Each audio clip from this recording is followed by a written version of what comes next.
Anandpur bridge छक पौरपालिका कल्याण मंडपଠାରେ प्रभात पुरुष विजु पट्टनायक 29तम तिरोधान दिवस एवं श्रद्धांजलि सभा अनुष्ठित हो जाइछि।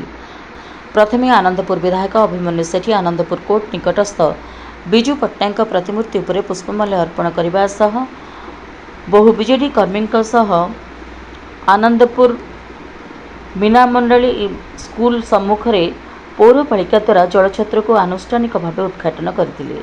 पौरपालिका कल्याण मंडपଠାରେ प्रभात पुरुष 29तम तिरोधान दिवस और श्रद्धांजलि सभा अनुष्ठित होइतिला।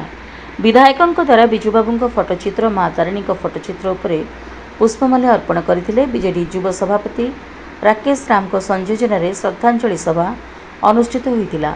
आनंदपुर विधायक अभिमन्यु सेठी, हाटडी ब्लॉक अध्यक्ष सावित्री सेठी, जिला परिषद उपाध्यक्ष सोमनाथ दास, आनंदपुर पौराध्यक्ष रजनी राणी खटुआ, हाटडी ब्लॉक उपाध्यक्ष रतिकांत राउत, जिला परिषद बिंबाधर विश्वाल, कौशल्या सेठी समेत बहु मान्यगण्य व्यक्ति जोग देइथिले।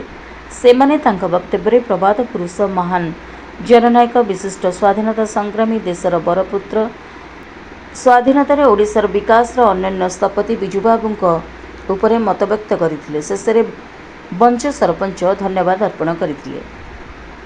Bureau report Ekamra media news.